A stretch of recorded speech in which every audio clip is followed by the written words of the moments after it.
Praise Lord, praise Lord, praise Lord, hallelujah, hallelujah, hallelujah. सबको जय मसीह की। परमेश्वर, हमारा परमेश्वर जो सबका परमेश्वर है, उसके सामने संसार का ज्ञान अज्ञानता है, मूर्खता है। इसीलिए परमेश्वर की ओर मुड़ो ताकि वो आपको अपना ज्ञान दे और आप अक्लमंद और समझदार हो जाए। हालेलुया। अब हम मिलकर प्रार्थना करते हैं। हे पिता परमेश्वर सर्वशक्तिमान परम प्रधान, हम आपका धन्यवाद करते हैं। आप सृष्टि के मालिक और खालिक, आपने एक दिन और जीने के लिए दिया खुदावंद, इसलिए हम आपकी रहगुजारी और रहमतों नेमतों अच्छाइयों भलाइयों के लिए आपका धन्यवाद करते हैं। पिता परमेश्वर, मैं आपके नाम की महिमा करता हूँ। आपने अपने बच्चे को हर रोज़ की तरह अपने चरणों में बैठने की इजाज़त दी ताकि आपके पवित्र शास्त्र में से वचनों का प्रचार किया जाए और ये प्रचार लोगों के हृदयों तक पहुँचे। हम पितर आत्मा जी आपका स्वागत करते हैं, आपका धन्यवाद करते हैं और आपसे विनती मिन्नत फरियाद रिक्वेस्ट करते हैं, प्रार्थना करते हैं, गिड़गिड़ाते हैं कि आप आइए और इन वचनों को अपने इस सेवक का मुंह बनकर बोलिए ताकि ये वचनों अपने में गुणवादों में लोगों के हृदयों को छेद डालें और वो परमेश्वर की उस सच्चाई को जाने जो सच्चाई उनको आज़ाद करती है। मेरी विनती, मेरी प्रार्थना जीसस के समर्थी जलाली के दूत जीवित और पवित्र नाम में मांगते हैं, सुनो और कबूल करो, आमीन। अब हम फिर पहले अय्यूब की किताब की ओर जाते हैं। ये सचमुच बहुत ही एक दिलचस्प किताब है जो परमेश्वर की ओर से हर तरह की आशीष, बरकत और समर्थ से भरी हुई वचनों की शब्दावली देती है और इसमें मृत्यु का भय खत्म हो जाता है और परमेश्वर के लोगों के मुख से निकले हुए वचन आपका और हमारा जीवन बदलने की एक सामर्थ्य रखते हैं। हालेलुया। लेकिन इसमें कुछ बातें ऐसी हैं जो मनुष्य केवल संसार के ज्ञान को महिमा देते थे और परमेश्वर उन बातों को पसंद नहीं करता। हालेलुया। अब हम इसका 35 चैप्टर 35वां अध्याय निकालेंगे। उसमें से हम इसका 6, 7 और 8 वचन चाहे पहले सुना भी हो तो भी दोबारा पढ़ेंगे। सुनिए। अलीहू जो है वो परमेश्वर के धार्मिक जन अय्यूब से कुछ बात कहता है। असल में वो तीनों मित्र और ये अलीहू जो एक जवान लड़का है उसके दुख को नहीं समझ सकते, उसकी था तक नहीं पहुंच सकते, क्योंकि जिसके तन पर लगती है वो ही जानता है। वो कहते हैं जिस तन लागे वो ही जाने, और क्या जाने पीड़ पर आई। लेकिन ये चारों के चारों अपनी अपनी युक्ति अय्यूब को बताते जाते हैं। इसमें पहला वचन है, यदि तूने पाप किया है तो परमेश्वर का क्या बिगड़ता है। इससे क्या होता है, इसमें परमेश्वर की बात जो है बहुत कड़वी हो जाती है कि परमेश्वर का क्या जाता है, जबकि अय्यूब को परमेश्वर की ओर से ही ये ताड़ना प्राप्त हुई थी। हालेलुया। दूसरी बात वो कहता है, यदि तेरे अपराध बहुत बढ़ जाएं तो भी तू उसका क्या कर लेगा। यानी कि परमेश्वर के विरोध में उसको वो भड़काने की कोशिश करता है कि अगर तेरे पाप बढ़ जाएं तू परमेश्वर का क्या बिगाड़ लेगा। अरे भाई, ये दिल, दिमाग, आत्मा, हृदय, गुर्दे, आंखें, कान, नाक और मन, ये सांसें, सब कुछ उसी का तो दिया रचा हुआ है और उसी ने ही इसमें सारी अपनी युक्तियां डाली हुई, अपनी कल्पनाएं डाली हैं, अपने विचार डाले हैं। हालेलुया। और बात सुनिए, वो कहता है यदि तू धर्मी है तो उसको क्या देता है। अब कोई मनुष्य अपने आप को धार्मिक या धर्मी नहीं कह सकता, क्योंकि केवल परमेश्वर ही धर्मी और धार्मिक है, उसके अलावा इस सृष्टि में कोई धर्मी नहीं है। हालेलुया। अब इसकी बात बहुत कड़वी है, जिसको कहते हैं नीम चढ़ा करेला। करेले की जो किस्म होती है वो घर में या खेत में लगाई जाए तो वो इतना कड़वा नहीं होता। जब उसकी बेल नीम के पेड़ पर चढ़ जाती है तो उसका कड़वापन बहुत बढ़ जाता है। हालेलुया। अब और बात सुनिए, इसका 8वां वचन वो कहता है, नहीं पहले 7वां पूरा पढ़ते हैं। यदि तू धर्मी है तो उसको क्या दे देता है, या उसे तेरे हाथ से क्या मिल जाता है। अरे भाई, परमेश्वर ने सब कुछ दिया है, उसको हम क्या दे सकते हैं। हम तो उसके आगे हाथ फैलाकर मांगते रहते हैं। अगर हम उसके दिए हुए से कुछ देते हैं तो वो हमें 30 गुना, 60 गुना और 100 गुना लौटा देता है, क्योंकि उसके घर में देर है, अंधेर नहीं है। अब सुनिए 8वां वचन कहता है, तेरी दुष्टता का फल तुझ जैसे पुरुष के लिए है।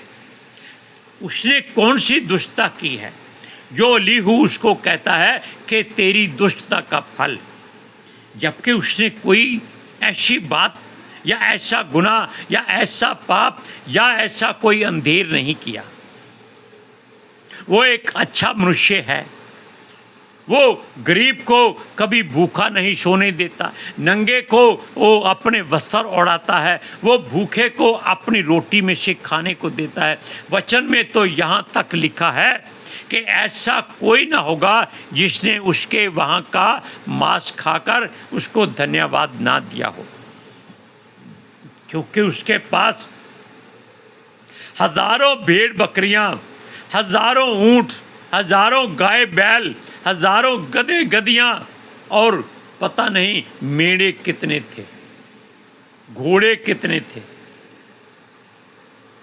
तो उसको क्या फर्क पड़ता है कि अगर 10 गरीब आ जाएं तो वो एक बछड़ा काटकर उसको पकाकर उनको खिला देता था। वो उसको क्या करते थे? उसको मोल नहीं देते थे, उसको दुआएं देते थे कि परमेश्वर तेरी हर इच्छा को हमेशा पूर्ण करे और तू ऐसे ही हमेशा संतुष्ट रहे और तेरे घर से कोई भूखा प्यासा नंगा ना जा सके। लेकिन इस वचन में आगे कहता है, और तेरे धर्म का फल भी मनुष्य मात्र के लिए है। अब वो तो धर्मी नहीं है, वो धार्मिक काम करता है और परमेश्वर उसको उसका फल ऐसे देता था कि उसके पास किसी बात की घटी और कमी नहीं थी। उसका हाथ हमेशा दूसरों को देने के लिए ही झुका रहता था। आज वो फोड़ों से पीड़ित, कोड़ों की मार जैसी दर्द और खुजली और खारिश से दुखी मनुष्य, बदबू भरा जिस्म लेकर इस उम्मीद में, इस आस में बैठा है कि कब उसको परमेश्वर इस गंदगी से निजात देगा। हालेलुया। लेकिन इसके बदले में हम एक बात और बोलते हैं।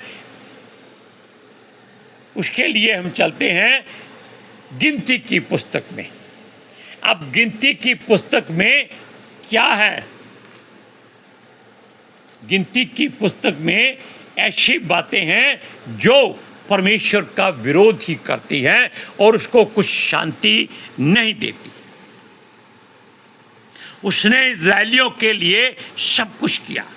उनको 420 साल तक 30 साल तक ट्रेनिंग दी एक राज्य के घर में जो सबसे धनवान और सबसे समझदार और सबसे तकनीकी शिक्षा का मालिक था। और फिर उसके बाद उसने अपने लोगों को सोने चांदी और वस्त्रों से और गाय बैलों भेड़ बकरियों से लाद कर वहाँ से निकाला था। और वो लोग क्या कहते हैं, इस वचन को भी सुन लीजिए। अलीहू से भी ये ज़्यादा बुरे लोग हैं। सुनिए उसका 14वां अध्याय और उसका 2 वचन 3 वचन ध्यान से सुनिए। वो कहते हैं, और सब इजरायली मूसा और हारून पर बुड़बुड़ाने लगे और सारी मंडली उनसे कहने लगी, भला होता कि हम मिस्र ही में मर जाते। ये वचन जो है ये सूरज प्रमाणी का बहुत फेवरेट वचन है। वो इस बात को जानता है कि ये लोग कुड़कुड़ाते बुड़बुड़ाते हैं, लेकिन परमेश्वर का धन्यवाद नहीं करते। इनके पास केवल यही होता है कि काश हम मर जाएं, काश हम मर जाएं, काश हम मिस्र में मर जाते। अरे भी मरना है तो जहां परमेश्वर ले जाता है वहां तलवार से मरो, युद्ध में मरो, बीमारियों और परमेश्वर के क्रोध से ना मरो। सूरज प्रमाणी इस बात को बड़े अच्छे और सुलझे ढंग से कहता है, लेकिन वचन पूरा सुनिए।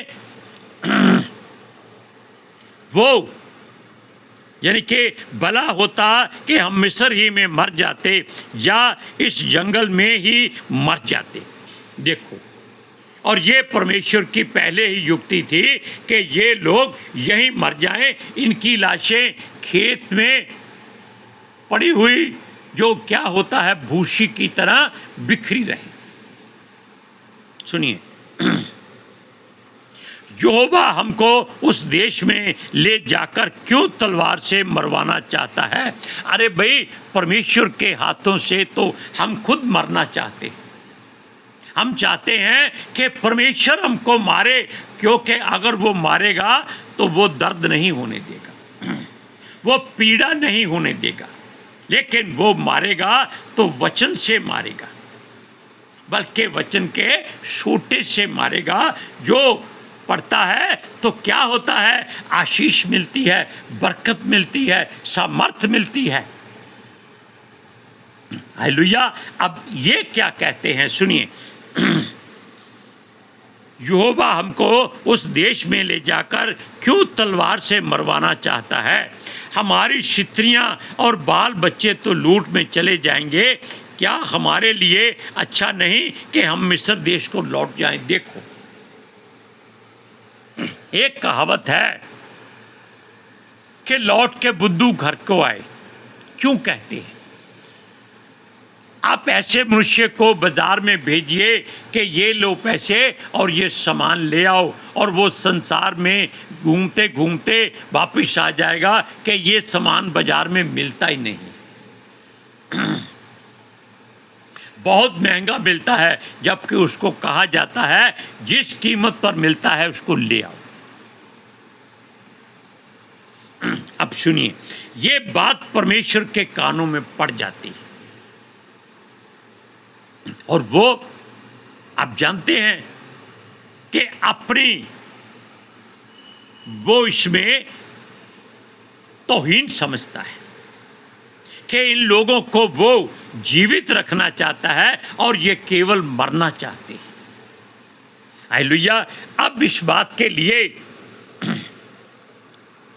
परमेश्वर तो चाहता था कि इनको अभी मार डालूं, लेकिन उसका दास मूसा बहुत भला और एक नम्र दिल और रहम दिल मनुष्य था। उसने परमेश्वर से दुआ की इन लोगों के लिए, अलीहू की तरह नहीं। सुनिए, उसने कहा, इसलिए परमेश्वर से वो कहता है, इसका 14वां अध्याय का 15-16 वचन सुनिए। इसलिए यदि तू इन लोगों को एक ही बार में मार डाले तो जिन जातियों ने तेरी कीर्ति सुनी है वे कहेंगी, क्या कहेंगी? अरे संसार के सृष्टि के लोग मिस्र के आश्चर्य कर्मों को सुन सुनकर यहोवा का भय मान रहे हैं, और ये लोग मृत्यु मांग रहे हैं, और परमेश्वर चाहता है कि इनको मारकर मूसा के द्वारा नई जाति उपजा दी जाए। लेकिन परमेश्वर को वो याद दिलाता है। वैसे तो उसको सब याद होता है, लेकिन वो परमेश्वर को इस बात का उलाहना देता है, क्योंकि मूसा को भी परमेश्वर ने जबरदस्ती चुना हुआ था और वो उसको छोड़ नहीं सकता था, ना मूसा उसके हाथ के नीचे से भाग सकता था। सुनिए, वो क्या जातियां कहेंगी, ये सुनिए कि यहोवा इन लोगों को उस देश में जिसे उसने उन्हें देने की शपथ खाई थी पहुंचा ना सका। इसमें क्या हो जाएगा, परमेश्वर को लज्जित होना पड़ जाएगा। और मूसा की बात, उसका तर्क वितर्क और प्रार्थना और विनती और गिड़गिड़ाहट परमेश्वर को पसंद आई होगी, लेकिन अभी उसकी बात खत्म नहीं हुई। वो कहता है उन्हें देने की शपथ खाई थी, पहुंचा ना सका, इस कारण उसने उन्हें जंगल में घात कर डाला है कि अगर यहोवा तू इनको यहाँ मार देगा तो इससे इनको कोई फर्क नहीं पड़ेगा, बल्कि तेरे नाम की तौहीन होगी, बेइज्जती होगी कि सृष्टि का कर्ता जो इन बच्चों को संभाल नहीं सकता, जो बिगड़े हुए हाथी को चुटकी मार के संभाल सकता है, इन मिट्टी के पुत्रों को वो क्यों नहीं संभालता। सुनिए, वो कहता है, परमेश्वर कहता है, इसका 20वां वचन, तेरी विनती के अनुसार मैं इन्हें क्षमा करता हूँ। देखो कितना दयालु है हमारा परमेश्वर, कितना करुणामयी है, कितना अनुग्रहकारी है, विलंब से क्रोध करने वाला और दुख देकर पश्चाताप करने वाला हमारा प्रभु है। Hallelujah, praise Lord. सुनिए, लेकिन अब इन बातों में, अलीहू की बातों में अय्यूब को क्रोध दिलाने की कोशिश की गई थी, और जहां पर इजरायलियों ने परमेश्वर यहोवा को क्रोध दिलाने की बात की, लेकिन मूसा के द्वारा वो बचा लिए गए। लेकिन परमेश्वर ने एक शर्त रख दी। क्या? वो कहता है 23वें वचन में, इसलिए जिस देश के विषय मैंने उनके पूर्वजों से शपथ खाई थी उसको वे कभी देखने ना पाएंगे, अर्थात जितनों ने मेरा अपमान किया है उनमें से कोई भी उसे देखने ना पाएगा। अपमान किया है। अब परमेश्वर ने भी अपने मुख से ये शब्द कहा है कि इन लोगों ने परमेश्वर की हुक्म अदूली को महिमा दी है। हुक्म अदूली का मतलब है कि हुक्म ना मानना, इग्नोर करना, परमेश्वर की परवाह ना करना। लेकिन हम केवल एक वचन आपको सुनाएंगे जिसमें परमेश्वर ने अय्यूब से सवाल किया और अलीहू को क्या कहा। सुनिए, सिर्फ एक वचन, अय्यूब की पुस्तक 38 चैप्टर, उसका 2 वचन। परमेश्वर कहता है, यह कौन है जो अज्ञानता की बातें कहकर युक्ति को बिगाड़ना चाहता है। अब मूसा ने तो कोई अज्ञानता की बात नहीं की, उसने तो केवल प्रार्थना की, लेकिन यहाँ परमेश्वर ने बता दिया कि अलीहू का ज्ञान संसारिक ज्ञान है। ये परमेश्वर की ओर से नहीं सिरजा गया। ये जो उसने कहा है ये अज्ञानता है, मूर्खता है। और उधर इजरायलियों ने परमेश्वर के लिए मूर्खता की बातें की थी, और यहाँ पर परमेश्वर ने अलीहू के मुंह पर कह दिया कि तू कौन है जो अज्ञानता की बातें करके युक्ति बिगाड़ता है, यानी कि जो परमेश्वर कर रहा है उसमें रुकावट डालने की हिमाकत करता है। हालेलुया। अब हम मिलकर प्रार्थना करते हैं। हे पिता परमेश्वर सर्वशक्तिमान प्रभु, हे हमारे उद्धारकर्ता मुक्तिदाता सृष्टि के सृजनहार, हम आपका धन्यवाद करते हैं। आपकी युक्ति कोई नहीं बिगाड़ सकता, क्योंकि हम ज्ञानवान नहीं हैं, हम अज्ञानी मनुष्य हैं। हम तुझसे अकल और समझ मांगते हैं। जो वचन आपने हमें प्रचार के लिए दिए वो हमने बोले हैं, लेकिन उसमें हमारी सहायता पितर आत्मा जी ने हमारा मुंह बनकर की है और इन वचनों का गुणनवाद किया है, ताकि ये वचन सुनने वालों के हृदय को छेद डालें और वो अज्ञानता और मूर्खता की बात कभी ना सोचें। वो हमेशा मूसा की तरह प्रार्थना करते रहें, ताकि संसार के लोग चाहे अच्छे हों या बुरे हों, सारे के सारे बचाए जाएं। Praise Lord, hallelujah. मेरी विनती, मेरी प्रार्थना जीसस के समर्थी जलाली कदूस जीवित और पवित्र नाम में मांगते हैं, सुनो और कबूल करो। आमीन, आमीन, सुम्मा आमीन। हालेलुया। Praise Lord. सबको जय मसीह की।